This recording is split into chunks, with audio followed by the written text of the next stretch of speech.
ಇವತ್ತಿನ ಕಾಮಧೇನು ಕಾರ್ಯಕ್ರಮದ ಸಾನ್ನಿಧ್ಯವನ್ನು ವಹಿಸಿರ್ತಕ್ಕಂಥ ಪರಮ ಪೂಜ್ಯ ಸಮರ್ಥ ಶಿವಾನಂದಪ್ಪಾಜಿಯವರ ಪವಿತ್ರವಾದ ಪಾದಾರವಿಂದಗಳಿಗೂ ಅನಂತ ವಂದನೆಗಳನ್ನು ಸಲ್ಲಿಸುತ್ತಾರೆ.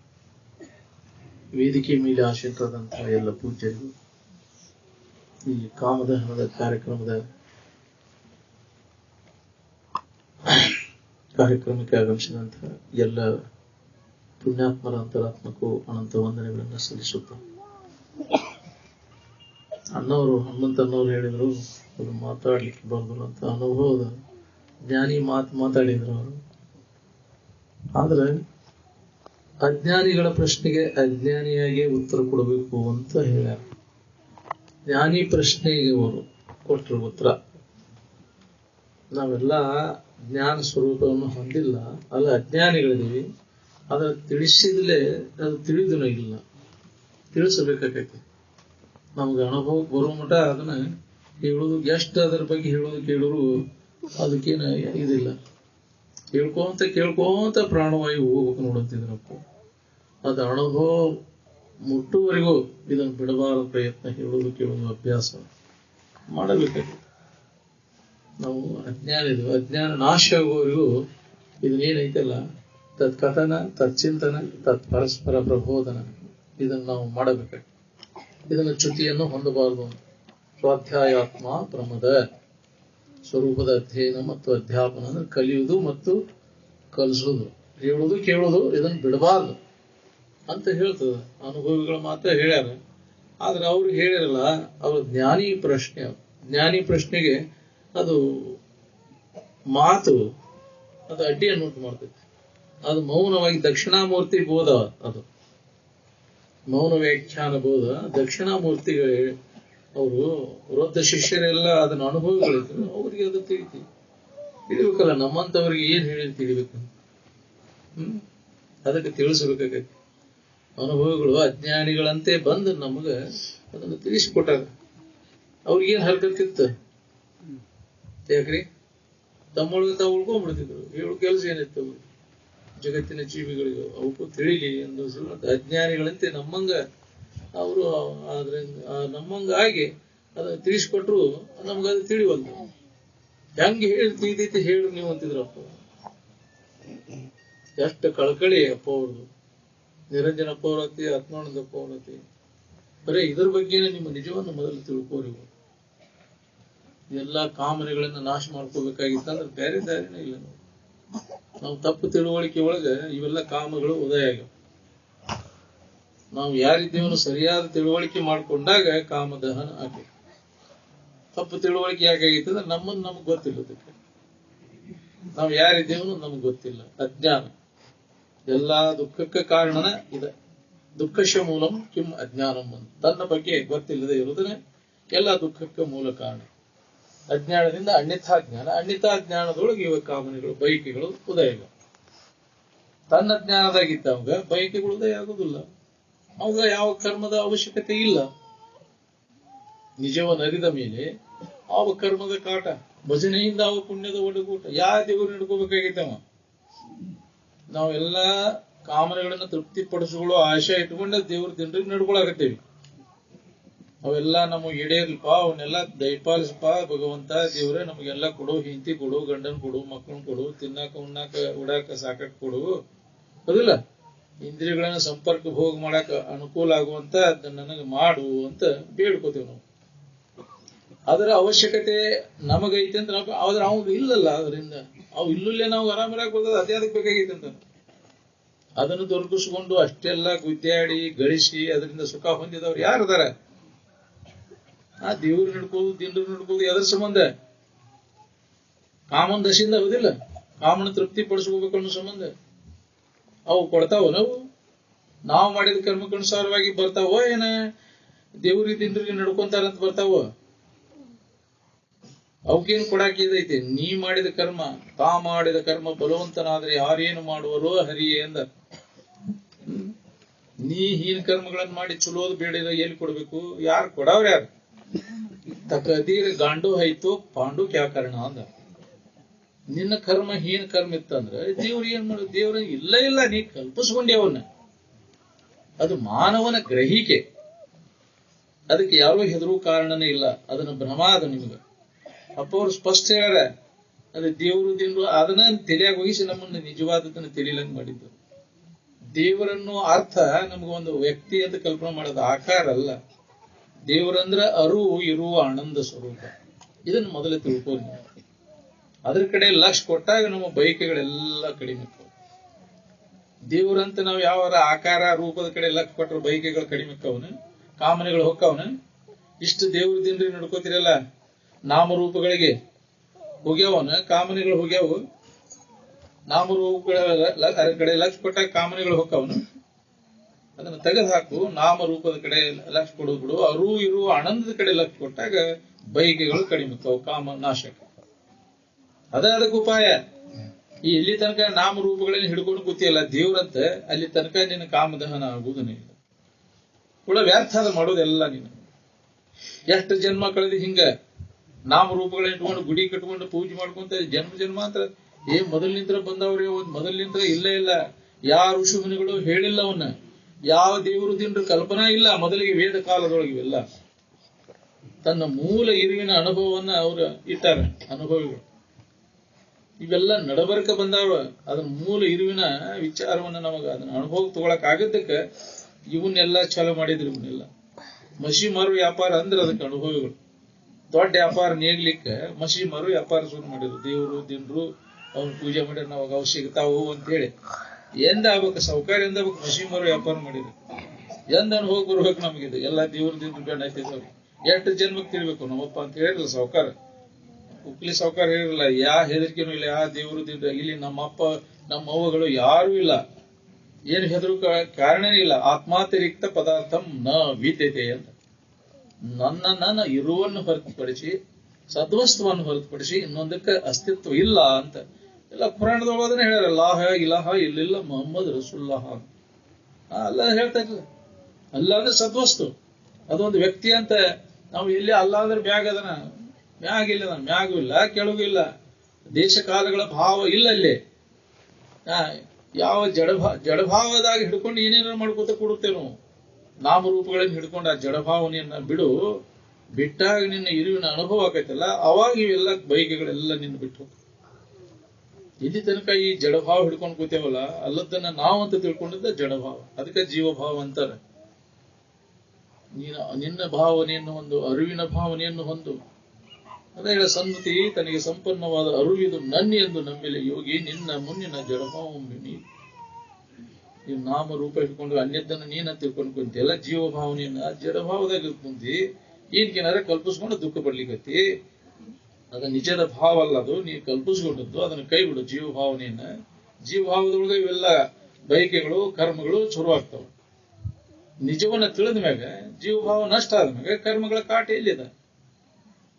ಪ್ರಾರಬ್ಧ ಸಂಚಿತ ಆಗಾಮಿ ಕರ್ಮಗಳು ಜೀವಭಾವದಾಗಿದ್ದವಾಗ, ಜಡಭಾವದಾಗಿದ್ದವಾಗ, ಜಡಭಾವನೆಯನ್ನು ಬಿಟ್ಟು ತನ್ನ ನಿಜದ ಭಾವನೆಯನ್ನು ಹೊಂದಿದವಾಗ ಯಾವ ಮೂರು ಕರ್ಮಗಳು ನಾಶ ಆಗಬೇಕು. ಸಂಚಿತ ಆಗಾಮಿ ಪ್ರಾರಬ್ಧ ಮೂರು ಕರ್ಮಗಳು. ಪ್ರಾರಬ್ಧ ಮಾತ್ರ ಬಿಡದು ಅಂತಾರ ಕೆಲವು. ಪರಬ್ರಹ್ಮವನ್ನು ಪ್ರತ್ಯಕ್ಷ ಕಂಡರು ಪ್ರಾರಬ್ಧ ಮಾತ್ರ ಬಿಡದು ಅಂತ. ನೋಡಾರ ದೃಷ್ಟಿಯೊಳಗೆ ಪ್ರಾರಬ್ಧ ಇರ್ತೈತಿ ಹೊರತು ಅವ್ರ ದೃಷ್ಟಿಯೊಳಗೆ ಪ್ರಾರಬ್ಧ ಇರ್ತೈತಿ. ಜ್ಞಾನ ಯಾವಾಗ ಆಕೈತಿ, ಜೀವಭಾವ ಯಾವಾಗ ನಾಶ ಆಕೈತಿ, ಅವಾಗ ಮೂರು ಕರ್ಮಗಳು ನಾಶ. ಮೂರು ಹೆಂಡತಿ ಮಾಡ್ಕೊಂಡು ಗಂಡ ಸತ್ತ ಮ್ಯಾಗ ಮೂರು ಮಂದಿ ಹೆಂಡ್ರ ರಂಡ ಹಾಕಾರ, ಏನೋ ಒಬ್ಬಾಕಿ ಮುತ್ತೈಯಾಗಿ ಉಳಿತಾಳ.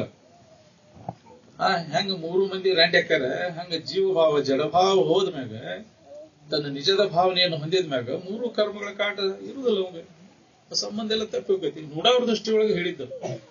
ಆದ್ರೆ ಅಗಳಿಗೆಲ್ಲ ಕಮಲದಲ್ಲಿ ನೀರಾಗೈತಿ ಅಂದ್ರು ಅದಕ್ಕೆ ನೀರು ಅಂಟ್ಕೊಂಡಿರೋದು. ನೋಡಾರ ದೃಷ್ಟಿಯೊಳಗೆ ಅದ ನೀರಾಗೈತಿ, ಆದ್ರೆ ಅದ ನೀರಲ್ಲಿ ಇಲ್ಲ. ಆವ ಬಾಧೆಯನ್ನುಂಟು ಮಾಡಲಹುದು ಅಖಿಳ ಭೋಗಾವಲಂಬನದೊಳಗೆ ಶಿವಯೋಗಿಗೆ ಅಂತ ಒಂದ್ ಕಡೆ ಹೇಳ್ಯಾರ ನಿಜಗುಣ. ನಾವು ದೃಷ್ಟಿಯೊಳಗೆ ಎಲ್ಲಾ ಭೋಗದೊಳಗೆ ಅದಾನಪ್ಪ ಇವ ಅಂತಂದ್ರು ಸುಧಾ ನಾವು ಅದ್ರಾಗ ಇಲ್ಲೇ ಇಲ್ಲ. ಕೇಳ್ಬೇಡ ಅಂತಿದ್ರಪ್ಪ. ಇದ್ದೂ ಇಲ್ಲದಂಗ, ನೋಡಿ ನೋಡದಂಗ, ತಿಂದು ತಿನ್ನದಂಗ, ಉಂಡು ಉಪವಾಸಿ ಬಳಸಿ ಬ್ರಹ್ಮಚಾರಿ ಅಂತ ಅಲಿಪ್ತಾಗಿರ್ತಾನ. ಎಲ್ಲದರಿಂದ ಅದ್ರ ಲೇಪ ಇರುವುದಿಲ್ಲ ಜ್ಞಾನಿಗೆ, ತಿಳಿದವಂಗ. ಯಾಕೆ ತನ್ನ ನಿಜವನ್ನು ಅವ ಅರ್ತಿರ್ತಾನೆ, ಜ್ಞಾನ ಸ್ಥಿತಿಯನ್ನ ಅವ ಪಡೆದಿರ್ತಾನೆ. ಅಂಥವಾಗಿ ಯಾವ ಬಾಧೆನೂ ಆಗುವುದಿಲ್ಲ. ಅದಕ್ಕೆ ಪರಮಾರ್ಥ ಬೋಧಿ ಅವಾಗ ನೆಲೆಯಾಗಿ ನಿಂತವಾಗ ಬಾಧೆ ತೋರುದಿಲ್ಲ ಅಂತಂದ. ಅದಕ್ಕೆ ಸಮಾಧಿ ಸ್ಥಿತಿ, ತೂರ್ಯಾವಸ್ಥೆ, ಅದನ್ನು ನಾವು ಹೊಂದಲಿಕ್ಕೆ ನಾವು ಪ್ರಯತ್ನ ಮಾಡಬೇಕಾಗಿದೆ. ನಮ್ಮನ್ನು ನಾವು ಖಾತ್ರಿ ಮಾಡ್ಕೋಬೇಕಂದ್ರೆ ಅದನ್ನು ಹೊಂದಿದಾಗ ಮಾತ್ರ ಅವಾಗ ಜ್ಞಾನ, ಅವಾಗ ಅವಾಗ ಬಾಧೆ ತಪ್ಪು. ನಾವು ಮಾತಾಡ್ತೇವೆ, ಹೇಳುವುದು ಕೇಳುದು ಸಾಕಷ್ಟು ಮಾತಾಡ್ತೇವೆ, ಆದ್ರೆ ಕಾಮನ ಕಾಟ ತಪ್ಪಿಲ್ಲ. ಸಾಕಷ್ಟು ಶಾಸ್ತ್ರ ಹೇಳ್ತೇವೆ, ಕೇಳ್ತೇವಿ. ಸುಮಹಾಂತಪಿ ಶಾಸ್ತ್ರಾಣಿ ಧಾರಯಂತೋ ಬಹುಸುತ ಅಂತ ಒಂದು ಶ್ಲೋಕ ಹೇಳ್ತಾನೆ. ಬಹಳ ಕೇಳುಗರ ಸಮಸ್ಯೆ ಎಲ್ಲ ನಿವಾರಣೆ ಮಾಡೋನು ಹೇಳ್ತಾನೆ. ಇಲ್ಪ ಅಂತ ಹೇಳೋಣ ಇಲ್ಲ ನಾನು ಹೇಳ್ತಿರ್ತಾನೆ. ಆದ್ರೆ ಕಾಮನ ಕಾಟ ತಪ್ಪ, ಕಾಮನ ಕೈಯ ಸಿಕ್ಕೊಂಡು ಒದ್ದಾಟ ಹೋಗುದಿಲ್ರಿ. ಯಾರದಲ್ಲಿ ಯಾವ ಸಾಧು ಅದಾನ ಬಟ್ ಹಸ್ತೇನೆ ಅಂದ್ರಪ್ಪ, ಯಾವ ಲಂಕಟ ಶಕ್ಯ ಆಗ್ಲಿ ಸಾಧು ಎಂಬುದನ ಬಹಳ ಕಠಿಣ ಅದ. ಅಂದಾಗ ಬಾಕಿ ಉಳಿದಿದ್ದು ಹೇಳುದು ಕೇಳೋರು ಎಲ್ಲಾರು ಹೊಂದಿ ಬಿಡ್ತಿದ್ರು. ಅದನ್ನ ಹೇಳುದು ಕೇಳುವ ಅದು ಎಲ್ಲ ಒಳಗ ಅಭ್ಯಾಸ ಬಹಳ ಜನ್ಮಾಂತರ ಇದಕ್ಕೆ ಪ್ರಯತ್ನ ಮಾಡಿ ತನ್ನ ನಿಜ ಸ್ಥಿತಿ ಅಥವಾ ಸಮಾಜ ಸ್ಥಿತಿಯನ್ನು ಹೊಂದಿದಾಗ ಮಾತ್ರ ಅದ ಜ್ಞಾನ. ಅವಾಗ ಬಾಧೆ ತಪ್ತದೆ. ಮಾತಾಡಿದ್ರೆ ಅದು ಹೋಗುದು. ಕೇಳಿದ್ರೆ ಬಹಳ ಚಲೋ ಮಾತಾಡ್ಬೋದು, ಅದೊಂದು ಕಲಾ. ಮಾತಾಡೋದು ಅದೊಂದು ಕಲೆ, ಆದ್ರೆ ಜ್ಞಾನ ಆಗುದಿಲ್ಲ. ಅದನ್ನು ಮೀರಿದ ನ ಪ್ರವಚನೇನ ಲಭ್ಯ ಅಂದ್ರೆ ಬಹಳ ಚಂದ ಪ್ರವಚನ ಮಾಡ್ತಾನಂದ್ರು ಅದು ಸಾಧ್ಯ ಇಲ್ಲ. ಇದು ಎಲ್ಲವನ್ನು ಮೀರಿರ್ತಕ್ಕಂಥದ್ದು, ಅದನ್ನು ನಾವು ಪಡಿಬೇಕಾಗೈತಿ. ಅದು ಅಹಂಕಾರ ಬಂದ್ ಬಿಡ್ತೈತಿ, ಹೊಗಳಾಕೈತಿ ಬಿಡ್ತಾರೆ ಜನ, ಬಹಳ ಚಲೋ ಮಾತಾಡ್ತಾನೆ. ಅದು ತನ್ನ ಕೆಲಸ ಮಾಡ್ಕೊಳಕ್ ಆಗುದಿಲ್ಲ, ಬಿಡುದಿಲ್ಲ, ಅಹಂಕಾರದಾಗ ಬಿದ್ದು ಹೋಗ್ಬಿಡುತ್ತೆ. ಮತ್ತೆ ಪಿಶಾಚಾಗಿ ತಿರುಗು ಪಾಳೆ ಬರ್ತದೆ. ಶಾಸ್ತ್ರ ಹೇಳಿದ್ರಲ್ಲ ಹಿಂಗಾಗೈತಿ ಹಣೆ ಬರ ಅಂತಿದ್ರಪ್ಪ. ಶಾಸ್ತ್ರ ತಗೊಂಡು ಏನ್ ಮಾಡವ, ನಿನ್ನ ನೀನ್ ನೋಡ್ಕೋ, ಶಾಸ್ತ್ರ ಬೆಣ್ಣಾಯ್ತು ಅದ ಹಿಂಗ ಹೋಗಿ ನಿಂತಿದ್ರಪ್ಪ. ಶಾಸ್ತ್ರ ಏನ್ ಹೇಳ್ತೈತೆ, ನಿನ್ನನ್ನು ನೀ ತಿಳ್ಕೊ ಅಂತ ಹೇಳ್ತೈತೆ. ಅದನ್ನ ತಿಳ್ಕೊಳ್ಳೋ ಕೆಲಸ ಮಾಡ್ಕೊ. ನಿನ್ನನ್ನು ನೀ ನೆನಪು ಮಾಡ್ಕೊಳ್ಳೋ ಕೆಲಸ ಅದು. ನೆನಪು ಮಾಡ್ಕೊಂಡು ಇರೋದು ನಿನ್ ಕೆಲಸ. ಅದು ನೆನಪಿಗೆ ತಂದು ಕೊಡ್ತದೆ. ನಾವು ನೆನಪಿಗೆ ತಗೊಂಡು ಇರೋ ಪ್ರಯತ್ನ ಮಾಡೋದಿಲ್ಲ. ನಮ್ಮನ್ನು ಮತ್ತೆ ಏನಾರ ನೆನಪು ಮಾಡಕ್ ಹೋಗ್ತೀವಿ ಶಾಸ್ತ್ರದ ಹೆಸರಿನ ಮ್ಯಾಗ. ಹಿಂಗಾಗಿ ತಪ್ಪಿದ್ದ ನಮ್ಗೆ. ಅದು ಹಿಂದಿನ ಜನ್ಮದ ಒಂದು ಇದು ಬೇಕು ನಮ್ಗೆ, ಅಂತ ಒಂದು ಸಂಸ್ಕಾರ, ಅಂತ ಒಂದು ಪ್ರಯತ್ನ ಇದ್ರ ಕೆಲಸಕ್ಕೆ. ಈಗಿನ ಸಂಘ ಸರಿಯಾದ ಮಾರ್ಗದರ್ಶನ ಬೇಕು. ಅದೇ ಬೇಕು, ಉತ್ತಮ ಗುರುವಿನ ಮಾರ್ಗದರ್ಶನ, ಬ್ರಹ್ಮನಿಷ್ಠ ಗುರುವಿನ ಮಾರ್ಗದರ್ಶನ ಸಿಕ್ಕಾಗ ಮಾತ್ರ ಇದು ಸಾಧ್ಯ. ಶ್ರೋತ್ರಿಯತ್ವ ಇರ್ಲಿಕ್ಕೂ ಬ್ರಹ್ಮನಿಷ್ಠತ್ವ ಇರ್ಬೇಕು ನೋಡಂತಿದ್ರಪ್ಪ. ಶ್ರೋತ್ರಿಯತ್ವ ಅಂದ್ರೆ ವೇದ ಉಪನಿಷತ್ತುಗಳನ್ನೆಲ್ಲ ಬೈಪಾಟ್ ಮಾಡಿರ್ತಾನ. ಶ್ರೋತ್ರಿಯತ್ವ ಎಲ್ಲ ಗೊತ್ತಿರ್ತೈತೆ, ವೇದ ಉಪನಿಷತ್ತುಗಳ ಎಲ್ಲ. ಆದ್ರೆ ಬ್ರಹ್ಮನಿಷ್ಠತ್ವ ಇರುವುದು. ಬ್ರಹ್ಮನಿಷ್ಠತ್ವ ಇದ್ರೆ ಮಾತ್ರ ಅವು ಅಂಥವ್ರ ಮಾರ್ಗದರ್ಶನ ನಮಗೆ ಸಿಗೋದು ಬಹಳ ಕಠಿಣ. ಬ್ರಹ್ಮನಿಷ್ಠ ಸದ್ಗುರು ಶ್ರೋತ್ರಿಯತ್ವ ಇದ್ದವ್ರು ಸಿಗ್ತಾರೆ, ಸಾಕಷ್ಟು ಹೇಳ್ತಾರ. ಹೌದಪ್ಪ, ಈಗ ಉತ್ತಾನಾಗಿ ಬಂದಾನ ನೀವು ಸಮಾಧಿಯಿಂದ ಅವ್ರು ಹಿಂಗೆ ಹೇಳ್ತಾರೆ. ಆದ್ರೆ ಅದನ್ನ ಹೊಂದಕ್ಕಾಗಿತ್ತು. ಅದೇ ನನಗೆ ಇನ್ನೊರ್ಗೂ ಕೆಲಸ ಆಗೋದಿಲ್ಲ ಅಂತ ಹೇಳ್ತಿದ್ರಪ್ಪ. ಕೆಲಸ ಆಗೋದು, ನಮ್ಮ ಅಪ್ಪ ಹೊಂತಿದ್ದ ಅದನ್ನ, ನನಗ್ ಹೊಂದಕ್ಕಾಗೋದಿಲ್ಲ. ಹನಿ ಹೋದ್ ಮಿನಿ ಮಾಡಿದ್ರು ಕೆಲಸ ಆಗೋದಿಲ್ಲ. ನಮ್ಮ ಅಪ್ಪ ಹೇಳಿದ ಮಾತ್ರ ಅನುಭವ ತಗೊಳಕ್ ಆಗೋದಿಲ್ಲ ನನಗಂತ ಅಪ್ಪ ಅವ್ರು ಅಂತಿದ್ರೆ ಹಗಲಿಲ್ಲ. ಆದ್ರೂ ಒಂದೊಂದು ಟೈಮ್ನಾಗ ಇದ್ರ ಸಂಬಂಧ ನೌಕರಿ ಬಿಟ್ಟಿದ್ದು ಅಂತ ಹೇಳಿದ್ರಪ್ಪ. ಅವಸ್ಥಾ ಫರ್ಕ್ ಆಗತ್ಕೂಲೆ, ಸಮಾಜ ಹತ್ತಾಕೂಲೆ ರಾಮದುರ್ಗದೊಳಗೆ ಅವರು ನೌಕರಿ ಮಾಡ್ತಿದ್ರು, ಟೀಚರ್ ಕೆಲಸ ಮಾಡುವಾಗ. ಮತ್ತದು ಎಲ್ಲ ಜ್ಞಾನೇಂದ್ರ ಚಟುವಟಿಕೆ ಎಲ್ಲ ಬಂದಾಗತ್ಕೂಲೆ ಮತ್ತೆ ಅದನ್ನು ಅನಿವಾರ್ಯ ಬಿಡ್ಬೇಕಾ. ರಾಮತೀರ್ಥದ ಏನಾಗೈತಲ್ಲ ಸೇಮ್ ಅಪ್ಪ ಅವ್ರದ್ದು ಹಂಗಾಗಿ. ಅವರು ಪ್ರೊಫೆಸರ್ಗೆ ರಾಜೀನಾಮೆ ಕೊಟ್ಟರು. ಅವ್ರ ಗೆಳೆಯರೆಲ್ಲ ಹುಚ್ಚದ, ನೀವು ಹಿಂಗೆ ಯಾಕೆ ಮಾಡತ್ತ, ನೀವು ಇಂಥ ನೌಕರಿ ಯಾಕೆ ಬಿಟ್ರಿ ಇವರು. ಅಪ್ಪ ಅವರು ಎಷ್ಟು ಹೇಳು ಅವ್ರು, ನನಗೆ ವೃತ್ತಿ ಸ್ಥಗಿತ ಆಗೈತಿ, ವೃತ್ತಿ ಎಲ್ಲ ನಿಂದ್ರಾಕೈತಿ, ವೃತ್ತಿ ರಹಿತ ಸ್ಥಿತಿ ಅನುಭವ ಬರಾಕೈತಿ. ಅದ ಸಮಾಧಿ. ವೃತ್ತಿ ಎಲ್ಲ ನಿವೃತ್ತಿ. ಅದು ಅವಾಗ ಸಮಾಧಿ ಹೊಂದಿದಾಗ ನಿವೃತ್ತಿ. ಅಲ್ಲಿ ಮಠ ಎಲ್ಲಿ ನಿವೃತ್ತಿ, ಯಾರಿಗೆ ಪೆನ್ಷನ್ ಆಗೈತಿ ಸುಳ್ಳ. ಒಂದ್ ಕೆಲಸ ಬಿಟ್ಟಾನು ಮತ್ತೊಂದರಾಗಿ ಚಾಲು ಮಾಡ್ತಾನೆ. ನಿವೃತ್ತಿ ಅಂದ್ರೆ ಎಲ್ಲಿ ಐತೆ? ಸಮಾಧಿ ಹೊಂದಿದಾಗ. ವೃತ್ತಿ ರಹಿತ ಆದಾಗ ನಿವೃತ್ತಿ ಅಂತಿದ್ರಪ್ಪ. ಅವಾಗ ಅಲ್ಲಿ ಅದನ್ನ ಪಡಿ ಮಠ ನಾವು ನಿರಂತರ ಅದಕ್ಕೆ ಪ್ರಯತ್ನದ ಅವಶ್ಯ. ಅನುಭವಗಳು ಯಾವ ರೀತಿ ಅದನ್ನ ಹೊಂದಿದ್ರು ಅದನ್ನ ನಾವು ಅನುಕರಣೆ ಮಾಡಬೇಕಾಗಿತ್ತು. ಹೆಜ್ಜೆ ಹೆಜ್ಜೆಗೂ ಅನುಭವಗಳ ಹೆಜ್ಜೆ ಹೆಜ್ಜೆಗೂ ಅವರ ಅನುಕರಣೆ ಬೇಕಾಗಿತ್ತು. ಅವ್ರ ಮಾರ್ಗದರ್ಶನ ನಮಗೆ ಬೇಕು. ಪೂರ್ಣ ಸ್ಥಿತಿಯನ್ನು ಹೊಂದುವವರೆಗೂ ಅವರ ಸಂಪರ್ಕದಾಗಿರ್ಬೇಕು ನೋಡಿದ್ರು. ಈ ಶರೀರದೊಳಗಿನ ಪ್ರಾಣವಾಯು ಹೋಗೋ ತನಕ ಏನಾರ ಸಂಪರ್ಕ ಮಾಡಿದ್ರೆ ಏನಾರ ಸಂಸ್ಕಾರ ಉಳಿದೈತೆ, ಇಲ್ಲ ಅಂದ್ರೆ ಉಳಿದಿಲ್ಲ. ಯಾಕೆ ಹೊರಗಿನ ಪರಿಸರದಾಗ ಕರ್ತ್ ಬಿಡ್ತೇವೆ ನಾವು. ಏನ್ ಒಂದ್ ತಾಸು ಇರ್ತೀವಿ, ಮುಂಜಾನೆ ಒಂದ್ ತಾಸು, ಸಂಜೆ ಮುಂದೆ. ಉಳ್ಕಿದ ಟೈಮ್ನಾಗ ಹೊರಗಿನ ಜಡಬುದ್ಧಿ ಜಡಸಂಕದ ಪರಿಸರದಾಗ ಬೆರ್ತ್ಕಾರ ಅದು ನಮಗೆ ಮಷಿನಿಗೆ ಹೋಗ್ಬಿಡ್ತೈತಿ. ಹಂಗಾಗಿ ನಾವು 8 ವರ್ಷ ಕೇಳಿರು ನಾವು ಅದು ಯಾಕೆ ಉಳಿವಲ್ಲ ಅಂತಂದ್ರೆ ಹೆಚ್ಚು ವೇಳೆ ನಾವು ಎದ್ರ ಕಡೆ ಎಲ್ಲ ಕೊಡ್ತೀವಿ ಅದು ಉಳಿತೈತಿ. ಎದ್ರ ನೆನಪು ನಾವು ಹೆಚ್ಚಿಗೆ ಟೈಮ್ನಾಗ ಕಳಿತೀವಿ ಆ ಸಂಸ್ಕಾರ ನಮ್ಗೆ ಗಟ್ಟಾಕೈತಿ. ಹೆಚ್ಚು ವೇಳೆನ ಬೆನ್ಸಿನ ಜನರಿಗಿಂತ ಒತ್ತು ಕೊಟ್ಟು ಹೇಳ್ಯಾರ ಅಪ್ಪ ಅವ್ರು, ಸಾಕಿನ್ನ ಹೊರಗಿನ ವ್ಯವಹಾರ ಕಡಿಮೆ ಮಾಡ್ರಿ, ಒಳಗಿನ ಇದನ್ನ ಅಭ್ಯಾಸ ಶುರು ಮಾಡ್ರಿ. ಯಾಕೆ ಇನ್ನು ಬಹಳ ದಿನ ಇಲ್ಲ, ಉಳಿದಿನ ಅಷ್ಟ ಉಳ್ದಾವ. ಈ ಸಂಸ್ಕಾರ ಮಾಡ್ಕೊಂಡೆ ಅದ್ರ ಮುಂದೆ ಉತ್ತಮ ಜನ್ಮ ಬರ್ತದೆ. ಇಂಥ ಸಂಸ್ಕಾರ ಮಾಡ್ಕೊಂಡೆ ಮತ್ತು ಹೀನ ಸಂಸ್ಕಾರ ಮಾಡ್ಕೊಂಡೆ ಅಂದ್ರೆ ಮತ್ತು ಹೀನ ಜನ್ಮನ ಬರ್ತದೆ. ಅದಕ್ಕೆ ಅಂತ ಜನರ ಜಡಬುದ್ಧಿ ಜಡ ಸಂಘದ ಪರಿಚಯ ಬಿಡದನ್ನು. ಜನರ ಪರಿಚಯವಿಲ್ಲದಿರಬೇಕು, ಏಕಾಂತವಾಗಿರಬೇಕು, ಹಿರದಶನವನ್ನು ಮಟ್ಟದಲ್ಲಿ ಇಡಬೇಕು, ಮರೆಯಬೇಕು ಪ್ರಪಂಚ ವಾಸನೆಗಳನ್ನು. ದೇವಿ ಪುರಾಣ ಓದ್ತಿರಿಲ್ಲ, ದೇವಿ ಪುರಾಣ ಓದೋರೆಲ್ಲ ಓದ್ತಾರೋ ಮತ್ತು ಅದನ್ನ ಓದುವಾಗ ಅಷ್ಟೇ ಮತ್ತು ಅದನ್ನ ಮರೆತು ಬಿಡ್ತಾರೆ. ಜಡಬುದ್ಧಿ ಜಡಸಂಗದ ಏನ್ ಮಾಡ್ತೈತಿ, ನಮ್ಮನ್ನು ತನ್ನಂಗ ಮಾಡ್ಕೊಂಡ್ಬಿಡ್ತೀವಿ. ಅದಕ್ಕೆ ಅಂತಹ ಸಂಘದಿಂದ ಅಂತಹ ಮೂರ್ಖ ಜನರ ಸಮೂಹದಲ್ಲಿ ಇರೋದಕ್ಕಿಂತ ಅಡವಿಯಲ್ಲಿ ಇರೋದು ಲೇಸು ಅಂತ. ಮೂರ್ಖ ಅಂದ್ರೆ ಇದ ಬಾಳೆದಾಗ ಸುಖ ಐತೆ ಅಂತ ತಿಳ್ಕೊಂಡವ್ರು ಎಲ್ಲರೂ ಮೂರ್ಖರ.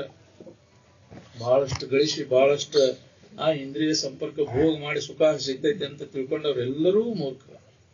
ಹೇಳ್ಯಾರ ರಾಮದಾಸರು ಅದ್ರೆ ಹೇಳ್ಯಾರ, ಮೂರ್ಖರಲ್ಲಿ ಅತ್ಯಂತ ಮೂರ್ಖರಾದಂದ್ರೆ ಸಂಸಾರದಲ್ಲಿ ಸುಖವನ್ನು ಭಾವಿಸಬಹುದು. ಎಂದು ಸಿಗಬೇಕಪ್ಪ ನಮಗೆ, ಇನ್ನಷ್ಟು ಹೊಲ ಹಿಡಿಬೇಕು, ಇನ್ನಷ್ಟು ಗಳಿಸ್ಬೇಕು ಅನ್ನೋದು ಇದು ಬಹಳ ಮೂರ್ಖತನ. ಎಷ್ಟು ಗಳಿಸಿದ್ರು ಎಷ್ಟು ಮಾಡಿದ್ರು ತೃಪ್ತಿನ ಇಲ್ಲ. ತೃಪ್ತಿ ಎದರಿಂದ ಆಕೈತಿ ಅನ್ನೋದನ್ನ ತಿಳ್ಕೋರಿ. ಎದರಿಂದ ತೃಪ್ತಿಯನ್ನು ಹೊಂದಿದವರು ಜಗತ್ತಿನೊಳಗೆ ಏನ್ ಮಾಡಿದ್ರು? ಅವರು ಏನಾರ ಗಳಿಸಿದ್ರು? ನಾವು ಜಗತ್ತಿನ ವಸ್ತುಗಳನ್ನು ಗಳಿಕೆ ಮಾಡಿದ್ರು, ಏನ್ ಗಳಿಸಿದ್ರೆ ಅವರು ಏನು ಗಳಿಸಲಿಲ್ಲ. ಈಗ ಅದರಿಂದ ಅದರ ದೋಷವನ್ನು ಕಂಡು ನಿಜವನ್ನು ತಿಳ್ಕೊಳ್ಳಿಕ್ಕೆ ಪ್ರಯತ್ನ ಮಾಡಿದ್ರು. ನಾವು ಯಾರಿದ್ದೀವಿ ಅನ್ನೋದು ನಾವು ತಿಳ್ಕೊಂಡಾಗ ನಮಗೆ ತೃಪ್ತಿ. ಜಗತ್ತಿನ ಬಗ್ಗೆ ನೀ ಎಷ್ಟೇ ತಿಳುವಳಿಕೆ ಮಾಡಿಕೊಂಡು ನಿನಗೆ ತೃಪ್ತಿ ಇಲ್ಲ ಇಲ್ಲ. ಅನಾತ್ಮದ ಬಗ್ಗೆ ಎಷ್ಟೇ ಜ್ಞಾನ ಆಗೈತೆ ಅಂದ್ರೂ ಸುಧಾ ಅದು ಅಜ್ಞಾನನ. ತನ್ನನ್ನ ತಾ ತಿಳ್ಕೊಂಡಾಗ ಜ್ಞಾನ, ಅವಾಗ ನಮಗೆ ತೃಪ್ತಿ ಆಗ. ಜ್ಞಾನಾಮೃತೇನ ತೃಪ್ತಶ್ಯ ಅಂದ್ರ ತನ್ನನ್ನು ತಾ ತಿಳ್ಕೊಂಡವ ಅವ ತೃಪ್ತಿಯನ್ನು ಹೊಂದಿದ. ಅವಾಗ ನಮ್ಮ ಮನಸ್ಸಿಗೆ ನೆತ್ತಿಗೆ ಹೇಳಿರಲ್ಲ, ದೇವಮ್ಮವ್ರು ಹೇಳಿರಲ್ಲ, ಆ ಮನಸ್ಸಿಗೆ ಬೇಕಾಗಿತ್ತು ನಮಗೀಗ ಹೊಟ್ಟಿ ತುಂಬುದಲ್ಲ, ಈ ನೆತ್ತಿ ತುಂಬಿಕೊಳ್ಳೋ ಕೆಲಸ ಅಂದ್ರೆ ತೃಪ್ತಿಯನ್ನು ಹೊಂದಬೇಕಂದ್ರೆ ನಮ್ಮ ನಿಜವನ್ನು ನಾವು ತಿಳ್ಕೊಬೇಕಾಗಿತ್ತು. ಅದನ್ನ ನಾವು ಮಾಡಕ್ ತಯಾರಿಲ್ಲ. ನಾವು ಹೊಟ್ಟಿ ತುಂಬಿಕೊಳ್ಳೋ ಕೆಲಸಕ್ಕೆ ಹೆಚ್ಚು ಮಹತ್ವ ಕೊಟ್ಟಿವಿ ಹೊರತು ನೆತ್ತಿ ತುಂಬಿಕೊಳ್ಳೋ ವ್ಯವಸಾಯಕ್ಕೆ ಮಹತ್ವ ಕೊಟ್ಟಿವಿ. ಎದಕ್ಕೆ ಹೆಚ್ಚು ನಾವು ಮಹತ್ವ ಕೊಡ್ತೇವಿ ಅದು ನಮಗಿರ್ತೈತಿ. ಇದಕ್ಕೆ ನಾವು ಮಹತ್ವ ಕೊಟ್ಟಿದ್ವಿ ಅಂದ್ರೆ ನಮ್ಗೆ ಇಷ್ಟೆಲ್ಲ ದುಃಖ ಯಾಕೆ ಇರ್ತಿದ್ದು, ಬೈಕೆಗಳು ಯಾಕೆ ಕಾಡ್ತಿದ್ದು ನಮ್ಮನ್ನ? ಅದಕ್ಕೆ ಮಹತ್ವ ಕೊಟ್ಟಿಲ್ಲ ನಾವು. ಅವು ಇಂದ್ರಿಯಗಳ ಮಜಾಕ್ ಮಹತ್ವ ಕೊಟ್ಟು ಬಿಟ್ಟೇವಿ. ಬಾಳೆ ಅಂದ್ರೆ ಇದ ಹೌದಿಲ್ರಿ, ಇದಕ್ಕಿಂತ ಹೆಚ್ಚಿನ ಏನಾರ ಐತು? ಬೈಕೆಗಳೇನದಾವಲ್ಲ, ಕಾಮನೆಗಳ ಮೂಲಕ ಇವುಗಳ ಬೆನ್ನು ಹತ್ತಿ ಜನ್ಮ ಜನ್ಮಾಂತರ ತಿರುಗ್ಲಿಕ್ಕೆ. ಇನ್ನಾದ್ರೆ ಎಚ್ಚರ ಆಗ್ರಿ, ಇದ್ರ ಬೆನ್ನು ಹತ್ತೋದ್ರಿಂದ ಏನೂ ಲಾಭ ಇಲ್ಲ ಅಂತ ತಿಳ್ಕೊಂಡ ಅದರಿಂದ ಮೆಲ್ಲನೆ ಒಳಸರಿಯುತ್ತ ಅಂದ್ರೆ ಹಿಂದಕ್ಕೆ ಸರ್ಕು ಅಷ್ಟಷ್ಟ ಒಂದೊಂದು ಚಟ ಬಿಟ್ಕೋತ ಹೋದಾಗ ಒಂದು ಚಟ ಬಿಟ್ಟೆ ಅಂದ್ರೆ ಮತ್ತೊಂದು ಚಟ ಬಿಡಕ್ ಬಲ ಬರ್ತದೆ. ಚಟಗಳ ಕೈಯಾಗ ಸಿಕ್ಕು ಒದ್ದಾಡ್ಯಾಕತ್ತೀವಿ ಅಂದ್ರೆ ಎಂದು ಪಾರಾಗ್ಬೇಕು ನಾವು. ಚಟಗಳನ್ನ ಹಚ್ಚುದ ಎಲ್ಲ ನಡೆದೈತಿ. ಎಲ್ಲಾ ನಿಮ್ಮ ಹೊರಗಿನ ಪರಿಸರದ ಎಲ್ಲ ನಿಮ್ಮ ಶಾಲೆ ಕಾಲೇಜುಗಳಲ್ಲಿ ಸುಧಾ ಚಟಗಳಿಂದ ಬಿಡುಗಡೆ ಹೊಂದುದು ಏನಾರ ಉಪಾಯ ತೋರಿಸ್ತಾರನು, ಹೇಳ್ತಾರನು? ಯಾವ ವಿಶ್ವವಿದ್ಯಾಲಯದವ್ರು ತೋರಿಸ್ತಾರೆ, ಕಲಿಸ್ತಾರೆ ನಿಮ್ಗಂತಿದ್ರಪ್ಪ? ಅದರಿಂದ ಹಿಂದಕ್ಕೆ ಸರ್ಕೋಬೇಕಂತ ಯಾರು ಹೇಳ್ತಾರ? ಇನ್ನ ಮಜಾ ಮಾಡ್ಬೇಕು, ಅದ್ರಾಗನ ಅಭಿವೃದ್ಧಿ ಹೊಂದಬೇಕು. ಕಣ್ಣಿನ ರೂಪ, ಕಿವಿ ಗಾಯನ, ನಾಲಿಗೆ ರುಚಿ, ವಾಸನೆ, ಸ್ಪರ್ಶ, ಇದರಾಗ ಮಜಾ ಮಾಡ್ಬೇಕು ಅನ್ನೋದು ಹೊಂಟೈತಿ. ಇದು ಅಜ್ಞಾನ ಮತಟ್ಟು ಗಟ್ಟಿಯಾಗತ್ತೆ. ಅದಕ್ಕೆ ಮಹಾತ್ಮರು ಹೇಳಿದ ಕಡೆ ಲಕ್ಷ್ಯ ಇಲ್ಲ. ಯಾರಪ್ಪ ಕೇಳವ್ರು ಇದನ್ನ ಅನುಭವದ ವಿಚಾರ? ಎಲ್ಲರೂ ಮಾಯೆಯ ಇದಕ್ಕೆ ಮೋಹಕ್ಕೆ ಬಿದ್ದು ಬಿಟ್ಟು ಮಾಯಾದೇವಿಯ ಗೊಂದಲದಲ್ಲಿ ಅನುಭವದ ಬ್ರಹ್ಮಜ್ಞಾನವನ್ನು ಯಾರು ಲಕ್ಷ್ಯಕ್ಕೆ ತಗೋತಾರಪ್ಪ ಅಂತಿದ್ರು. ಯಾರು ನೋಡವ್ರು ಯಾರು? ನಮಗ ನಾವ್ ಹೇಳ್ಕೊಂಡು ನೋಡಪ್ಪ ಅಂದ್ರೆ ಯಾರು ಕೇಳವ್ರು ಯಾರು? ಎಲ್ಲರಿಗೆ ವ್ಯಾಮೋಹ, ವಿಷಯದ ವ್ಯಾಮೋಹದಾಗ ಸಿಕ್ಕೊಂಡು ಒದ್ದಾಡ್ಲಿಕ್ಕೈತಿ. ಜನ್ಮಾಂತರ ಅದು ಗಟ್ಟಿಯಾಗ್ಬಿಟ್ಟೈತಿ. ಅದಕ್ಕೆ ಹೋಗುದಂತಂದ್ರೆ ಏನೋ ಹಿಂದಿನ ಜನ್ಮದ ಸುಕೃತ ಒದಗಿದಾಗ ಅಂತವ್ರ ಸಂಘ ಸಿಕ್ಕಾಗ ಅದ್ರ ಕಡೆ ಲಕ್ಷ್ಯ ಕೊಟ್ಟ ನಾವು ಯಾರು ಅದನ್ನ ತಿಳ್ಕೊಳಿಕ್ ಪ್ರಯತ್ನ ಮಾಡ್ತಾರ ಅವ್ರಿಗೆ ಏನಾರ ಕಡಿಮೆಕೋ ಅಂತ ಬರ್ತೈತಿ ನೋಡಿ. ಅದು ಸುಕೃತ ಬೇಕು. ಮಹಾತ್ಮರು ಹೇಳಿದಂತಹ ವಿಚಾರಗಳು ದಿನನಿತ್ಯ ನಾವು ಕೇಳುವಂತಹ ಭಾಗ್ಯ ಹಿಂದಿನ ಜನ್ಮದ ಪುಣ್ಯ ಇದ್ರೆ ಬರ್ತೈತಿಲ್ಲ ಅಂದ್ರೆ ಬರುದೂ ಇಲ್ಲ. ಮತ್ತು ನಮ್ಗೆ ಜಗತ್ತಿನ ಸುದ್ದಿ ಅನಾತ್ಮದ ವಿಚಾರಗಳನ್ನ ಕೇಳಿ ಅದ್ರಾಗ ಕಾಲ ಸತ್ತೋಗಿ ಆತ್ಮ ವಿಚಾರವನ್ನು ಕೇಳಿಕೆ ಅದೊಂದು ಸುಕೃತ ಬೇಕು ನಮಗೆ. ಅದು ಮಹಾತ್ಮರ ಮುಖಾಂತರ ಅದನ್ನ ಕೇಳ್ಬೇಕಲ್ಲ. ಅಂತಹ ವಿಚಾರವನ್ನು ಕೇಳ್ಬೇಕಾದ್ರೆ ನಾವು ನೀವೆಲ್ಲ ಎಷ್ಟು ಜನ್ಮದ ಪುಣ್ಯ ಮಾಡೀವಿ, ಎಷ್ಟು ಮಂದಿ ಮಹಾತ್ಮರು ನಮಗ ಅಂತವ್ರ ಸಂಪರ್ಕ ನಮಗೆ ಸಿಕ್ಕೈತಿ, ಅನುಭವಿಗಳ ಸಂಪರ್ಕ. ಆತ್ಮಾನಂದಪ್ಪ ಅವರು, ನಿರಂಜನಪ್ಪ ಅವರು, ಪಿ ಅಪ್ಪ ಅವರು, ಎಷ್ಟು ಜನ್ಮದ ಪುಣ್ಯ ನಮಗೆ ಇರಬೇಕು. ಬರೀ ಬುದ್ಧ ಹುಟ್ಟಿದಾಗ ಅವನನ್ನ ಒಬ್ಬ ಜ್ಯೋತಿಷಿ ಕಾಲಜ್ಞಾನಿ ಅವನ ಇದನ್ನು ನೋಡಿ, ಲಕ್ಷಣ ನೋಡಿ ಅಳಾಕತ್ತಾನ. ಅವನ ತಂದೆ ಯಾಕೆ ಅಳ್ತೀರಿ ಅಂತ ಕೇಳಿದಾಗ, ಇವ ದೊಡ್ಡ ಮಗ ಮಟ್ಟ ನನ್ನ ಶರೀರ ಬದುಕುದಿಲ್ಲ, ಇವನ ಬೋಧೆಯನ್ನು ಕೇಳುವಂತ ಭಾಗ್ಯ ನನಗೆ ಸಿಗುದಿಲ್ಲಲ್ಲ ಅಂತ ನನಗೆ ದುಃಖ ಆಗತ್ತೆ. ಇವ ಜ್ಞಾನಿ ಆಗ್ತಾನ, ಇಂಥ ವಿಚಾರಗಳನ್ನ ಕೇಳುವವರೆಗೂ ನನ್ನ ಶರೀರ ಬದುಕುದಿಲ್ಲಲ್ಲ. ಅದಕ್ಕೆ ನಾವು ಇಂಥದನ್ನ ಕೇಳಾಕ ಎಷ್ಟು ಪುಣ್ಯ ಮಾಡಿರ್ಬೇಕು ನಾವು, ಭಾಗ್ಯವಂತರು ಅಂತ ಹೇಳ್ತಾರಲ್ಲ, ಹಾಡ್ತೀರಿ. ಬಹಳ ನಮ್ಮ ಭಾಗ್ಯ, ನಮ್ಮ ನಿಮ್ಮೆಲ್ಲರ ಭಾಗ್ಯದ ಅವನ್ನ ವಿಚಾರ ಎಲ್ಲಿ ನಮಗೆ ಇಂಥವು ಸಿಗುದಿಲ್ಲ. ಏನೋ ಇಂಥ ವಾತಾವರಣಗಳು ನಮ್ಮ ಜನ್ಮ ಬಂದತೆ ಅಂದ್ರೆ ಹಿಂದಿನ ಎಷ್ಟೋ ಜನ್ಮಗಳ ಸುಕೃತ ಐತೆ ಅಂತ ತಿಳ್ಕೊ. ಅಪ್ಪ ಅವ್ರು ಹೇಳಿದಂಗ ಸಂಬಂಧ ಐತಪ್ಪ, ಹಿಂದಿನ ಜನ್ಮಗಳ ನಮ್ಮ ನಿಮ್ಮ ಸಂಬಂಧ ಐತಿ, ಅದಕ್ಕೆ ನಾ ಮನಿ ಬಿಟ್ಟು ಬರ್ಬೇಕಾತು, ಎಲ್ಲ ತಿಳಿಸ್ಬೇಕಾತು, ಅದಕ್ಕಂತ ಹೇಳ್ತಿದ್ರು ಅಪ್ಪ ಅವ್ರು. ನಾವು ಊರು ಬಿಡ್ಬೇಕಾಗ ಸಂಬಂಧ ಇತ್ತು, ಅವನ್ನೆಲ್ಲ ಹೇಳ್ಬೇಕನ್ನೋ ಸಂಬಂಧ ಬರ್ಬೇಕಾತು. ಇಲ್ಲಾಂದ್ರೆ ಇಲ್ಲೇಲಿ ಬರ್ಬೇಕು, ಈ ನಾಡಿಗೆ ಹಾಕಿ ಬರ್ತಿದ್ದಿಲ್ಲ ಇದು ಶರೀರ ಅಂತ. ಹಿಂದಿನ ಜನ್ಮ ಸಂಬಂಧ ಐತಿ, ಋಣ ಸಂಬಂಧ. ಅವರವರ ಜೀವನ್ ಮುಕ್ತರು ಬೋಧ ಮಾಡುವ, ಯಾರ್ಯಾರು ಪ್ರಾರಬ್ಧ ಗಣಿಸೋರಾಗಿದ್ರೆ ಅದು ಬೋಧ ಮಾಡ್ತಾರೆ, ಇಲ್ಲಾಂದ್ರೆ ತಮ್ಮೊಳಗೆ ತಾವು ಉಳ್ಕೊಂತಾರೆ ಅಂತ ಹೇಳ್ತಿದ್ರಪ್ಪ. ಅದು ಪ್ರಾರಬ್ಧ ಸಂಬಂಧ ಐತಿ, ಅದಕ್ಕೆ ಹೇಳ್ಬೇಕಾಗೈತಿ. ಈ ನಾಡಿನ ಜನರ ಪುಣ್ಯ ಅದಕ್ಕೆ ಬರ್ಬೇಕಾತು ಅಂತ. ಇಲ್ಲಾಂದ್ರೆ ಯಾರು ಹೇಳುದಿಲ್ಲ ಇದನ್ನ. ಹುಡುಕೋತ ಹೋರಿ ನೀವು, ಬ್ರಹ್ಮನಿಷ್ಠರು ನಿಮ್ಗೆ ಸಿಕ್ಕರಿ. ಇನ್ ಹೇಳೋದೆಲ್ಲ ಲಪುಟ್ರ ಹೇಳುದು ಇದನ್ನ, ಅನುಭವಿಗಳೇ ಸಿಗುವುದನ್ನ ಇಲ್ಲ. ಇನ್ನು ಶಾಸ್ತ್ರ ಹೇಳುದಂದ್ರೆ ಎಲ್ಲ ಲಪುಟ್ರನೇ ಹೇಳುದು ಹೊರತು ಬ್ರಹ್ಮನಿಷ್ಠ ಸದ್ಗುರುಗಳು ಸಿಗುದು ಬಹಳ ಕಠಿಣ. ಹುಡುಕ್ಯಾಡ್ಕೊಂತ ಹೋಗಿ ನೀವು ಜಗತ್ತಿನ ತುಂಬಾ ಅಂತ ಹೇಳಿದ್ರಪ್ಪ. ಕರೆನ ಹಂಗ ಐತಿ. ಮತ್ತೆ ಹೇಳೋರು ಮಂದಿ ಸಿಗ್ತಾರ, ಆದ್ರೆ ಅನುಭವಿಗಳು ಅಲ್ಲಿ ಕಲ್ಯಾಣಕೈತಿ, ಅಂತವ್ರ ದರ್ಶನದಿಂದ ಕಲ್ಯಾಣಕೈತಿ. ಅದ್ರ ಗುರ್ತ. ಶಾಸ್ತ್ರ ಹೇಳೋರು ಕೇಳೋರಿಂದ ಕಲ್ಯಾಣ ಆಗುದಿಲ್ಲ. ಅನುಭವಕ್ಕೆ ತಗೊಂಡಿರ್ತಾರಲ್ಲ ಜನರಿಗೆ ಕಲ್ಯಾಣ ಯಾರಿಂದ ಆಕೈತಿ? ತಮ್ಮ ಕಲ್ಯಾಣ ತಾವು ಯಾರು ಮಾಡ್ಕೊಂಡಿರ್ತಾರ ಅವರಿಂದ ಜಗತ್ತಿಗೆ ಕಲ್ಯಾಣ ಆಕೈತಿ. ಅಂದ್ರೆ ಜ್ಞಾನ ಸ್ಥಿತಿಯನ್ನು ಪಡ್ಕೊಂಡಾಗ ತನಗೂ ಕಲ್ಯಾಣ, ಜಗತ್ತಿಗೂ ಕಲ್ಯಾಣ. ಅದನ್ನು ನಾವು ಮಾಡ್ಬೇಕಾಗೈತಿ. ಮೊದಲು ನಿನ್ನ ಕಲ್ಯಾಣ ನೀ ಮಾಡ್ಕೋ, ಜಗತ್ತಿನ ಕಲ್ಯಾಣ ತನ್ನಿಂದ ತಾನಾಕ ನಿನ್ನ ದರ್ಶನದಿಂದ ಆಕೈತಿ. ನಿನ್ನ ನಿಜವನ್ನು ನೀನು ತಿಳಿದ ಕ್ಷಣವೇ ಜಗತ್ತು ನಾಯಿಯಂತೆ ಕಾಲು ನೆಕ್ಕುತ್ತಾ ನಿನ್ನ ಬೆನ್ನು ಹತ್ತುತ್ತದೆ ಅಂತ ರಾಮತೀರ್ಥ ಹೇಳ್ಯಾರ. ಕಾಕೊಂಡ್ ಕುಂದಿರ್ತಾರೆ ಯಾವಾಗ ನಿನ್ನ ದರ್ಶನ ಆದೀತು ಅಂತ. ಮತ್ತೆ ಯಾಕೆ ಅಪ್ಪ ಅವ್ರಿಗೆ ದರ್ಶನ ಕೂಲಿ ಎಲ್ಲ ಹೊಕ್ಕವ, ನಮ್ಮ ಜಡ್ಡು ಇವೆಲ್ಲ ಯಾಕೆ ಹೊಕ್ಕವ? ಅಪ್ಪ ಅವ್ರು ಭೇಟಿಯಾಗಿ ಬರು ನಡೆಯೋರ ಅದ್ ಗೊತ್ತಿದ್ದವ್ರು ಮತ್ತೆ ಯಾಕೆ ಹೋಗಾರ? ಅದ್ರ ಇದನ್ನ ತಿಳಿದವ್ರು ಅವ್ರು ಏಳು ಮಠ ಕುಂತ ಅನುಷ್ಠಾನ ಕೂತ್ರು ಎಷ್ಟ ತ್ರಾಸ ಐತಿ ಅಂದ್ರು ಅವ್ರು ಎದ್ದಾಗ ಹೋಗೋದು, ಅವಾಗ ಜಡ್ ಬಿಟ್ಟು ಹೋಗೋದು. ಇಂಥವೆಲ್ಲ ಅನುಭವ ಸಾಕಷ್ಟು ನಾವು ನೀವೆಲ್ಲ ಕಂಡೇವಿ. ಅಪ್ಪ ಅವ್ರ ದರ್ಶನ ಕಾಯ್ತಿ, ನಿರಂಜನ ಅಪ್ಪ ಅವ್ರ ದರ್ಶನ ಆಯ್ತಿ. ಬರೇ ದರ್ಶನದಿಂದ ಆ ವ್ಯವಹಾರಿಕ ಎಲ್ಲ ಸಮಸ್ಯೆಗಳು ದೂರಕ್ಕವ. ಅವ್ನ ಸಂಕಲ್ಪ ಏನ್ ಮಾಡ್ತಾನ ಅವೆಲ್ಲ ಶುದ್ಧಿಸ್ತಾವ. ನಿಜವನ್ನ ತಿಳಿದವ ಜ್ಞಾನಿ, ಸಮಾಧಿ ಹೊಂದಿದ ಮಹಾತ್ಮ ಏನ್ ಸಂಕಲ್ಪ ಮಾಡ್ತಾನ ಅವೆಲ್ಲ ಸಿದ್ಧಿಸ್ತಾವ. ಶಿಫ್ಟ್ ಗೆದ್ರತಿ ಕಲ್ಯಾಣ. ಯಾರಿಗೆ ಶಿಫ್ಟ್ ಗೆಲ್ತಾರೆ ಅವ್ರಿಗೆ ಆಶೀರ್ವಾದ ಆತಂತ ತಿಳ್ಕೊ. ನಿರಂಜನಪ್ಪ ಅವ್ರು ಎಷ್ಟು ಮಂದಿ ಶಿಫ್ಟ್ ಗೆಳದಿದ್ರು, ಸೆನೆಗೆ ಬರ್ಲಿಲ್ಲ. ಕೆಲವು ಜನ ತಪ್ಪು ತಿಳುವಳಿಕೆ ಮಾಡಿದ್ರು, ಆದ್ರೂ ಅವರಲ್ಲಿ ಕಲ್ಯಾಣ ದೃಷ್ಟಿ ಅದು. ಯಾಕೆ ಅವ್ರು ಇದು ಮಾಡೋ ಜೀವಿಗಳನ್ನ ಬೇದ ಬಡದ ಬುದ್ಧಿ ಹೇಳಿಸುವಷ್ಟು ಹಿಂದಿನ ಪುಣ್ಯ ಇದ್ರೆ ಬರ್ತತಿಲ್ಲ ಅಂದ್ರೆ ಬರುದಿಲ್ಲ ಅಂತಿದ್ರಪ್ಪ. ಇಲ್ಲ ಹೇಳಕ್ ಹೋಗುದಿಲ್ಲ. ಅದಕ್ಕೆ ನಮ್ಮ ನಿಮ್ಮೆಲ್ಲ ಎಷ್ಟು ಅವನ್ನ ಶಿಟ್ಟಿಗೆ ನಮಗೆಲ್ಲ ಇದನ್ನ ಮಾಡ್ಯಾರಂದ್ರೆ ಇನ್ನೂ ಹಿಂದಿನ ಜನ್ಮ ಸುಕೃತದ. ಅದಕ್ಕೆ ನಾವು ಅದನ್ನ ಕಾಕೊಳ್ಳೋದು ನಮ್ಮ ಜವಾಬ್ದಾರಿ ಅದ. ಸಾಕಷ್ಟು ಅನುಭವವನ್ನು ಇಟ್ಟು ಹೋಗ್ಯಾರ. ಅದನ್ನ ನಮ್ಮ ಇದಕ್ಕೆ ನಾವು ಉಳಿಸ್ಕೋಬೇಕಲ್ಲ. ಮತ್ತು ವಿಷಯದ ವ್ಯಾಮೋಹದಾಗ ಬಿದ್ದ ಕೆಡುದು ಬೇಡ. ಅದ್ರ ನಿಜವನ್ನು ತಿಳ್ಕೊಂಡು ನಾವು ಎಲ್ಲಾ ಜನ್ಮವನ್ನು ಸಾರ್ಥಕ ಮಾಡ್ಕೊಂಡು ಇನ್ನು ಬಾಳ ಹುಟ್ಟುದು ಬೇಡ, ಇನ್ನು ಬಾಳ ಜನ್ಮ ತಗೊಳ್ಳೋದು ಬೇಡ. ಅವ್ರು ಹೇಳಿದಂತ ಆಚರಣೆಯೊಳಗೆ ತಗೊಂಡು ನಮ್ಮ ಜೀವನವನ್ನು ಸಾರ್ಥಕ ಮಾಡ್ಕೊಂಡು ಅಂತೇಳಿ ಮುಂದಿನ ವಿಚಾರವನ್ನ ಪೂಜ್ಯರಿಗೆ, ಯಾಕೆ ಅವ್ರ ಮುಖಾಂತರ ನಾವು ಕೇಳುವಂತಹ ಭಾಗ್ಯ ನಾವು ಬೇಕಾಗಿದೆ ನಮಗೆ. ನಾವು ಹೇಳುವುದೇನು ದೊಡ್ಡ ಮಾತಲ್ಲ. ಇದನ್ನು ಕೇಳಿದ್ದನ್ನ ಹೇಳೋದ್ರಿಂದ ಸ್ವತಃ ಅನುಭವದಿಂದ ಕಂಡದ್ದು, ಪ್ರತ್ಯಕ್ಷ ಅವರ ಅನುಭವಗಳ ಮುಖಾಂತರ ಅವರ ಆಶೀರ್ವಚನವನ್ನು ಕೇಳಿ ನಾವು ನೀವೆಲ್ಲ ಧನ್ಯರಾಗೋಣ ಅಂತೇಳಿ ನನಗೆ ಮಾತಾಡ್ಲಿಕ್ಕೆ ಅವಕಾಶ ಕೊಟ್ಟಂತ ಎಲ್ಲ ಹಾರಿ ಬೆಳವಡಿ ಗ್ರಾಮದ ಸದ್ಭಕ್ತ ಮಂಡಳಿಗೆ ಅನಂತ ವಂದನೆಗಳನ್ನು ಸಲ್ಲಿಸಿ ನನ್ನ ಮಾತುಗಳನ್ನು